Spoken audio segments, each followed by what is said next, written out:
Hello, நான் உங்கள் மதி பேசுகிறேன். இன்றைக்கி நம்மக்கிட்ட என்ன வண்டி வந்திருக்குன்னு பார்த்தீங்கன்னா, கியாவில் கேரன்ஸு 7 சீட்ரு வண்டி. கியாவில் பெரிய வண்டி, 7 பேர் போகலாம். நம்மக்கிட்ட இன்னொரு கியா வந்திருக்கு. இது 7 சீட்ரு தான், ஆனால் இது டீ போர்டு வண்டி. பார்த்துக்கோங்க, கேரன்ஸ் லோகோ காட்டிடுறேன். 7 பேர் ஃப்ரீயாக உட்காந்து போகலாம். பார்த்துக்கோங்க, வண்டி உள்ளே வந்தாச்சு. இது வந்து பார்த்திங்கன்னா புது வண்டி,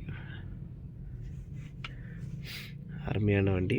என்ன ஒரு பிரச்சனைனா மேனுவலாக போச்சு. ஆமாம், எனக்கு எப்போவுமே ஆட்டோமேட்டிக்காக எடுத்து ஆட்டோமேட்டிக் தான் எனக்கு ரொம்ப பிடிக்குது. டிராஃபிக்கில் மேனுவலாக ஓட்டவங்கள கதை முடிஞ்சிடும். கொஞ்சம் வண்டி கண்டிஷனாக நல்ல வண்டியாக இருந்தால் பிரச்சனையே இல்லை. பார்த்துக்கோங்க, பின்னாடி உட்காரலாம்.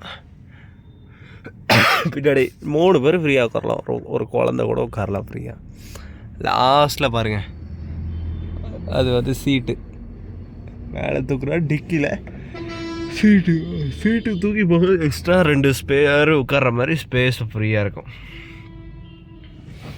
ஆமாம், நேற்று காட்டினேன் இல்லையா, வோல்க்ஸ்வேகன் மாதிரி. அது என்ன வண்டி நேற்று காட்டின வண்டி? எர்டிகா மாதிரி ரிவர்ஸ் இந்த மாதிரி தான், இப்படி தான் வரும்.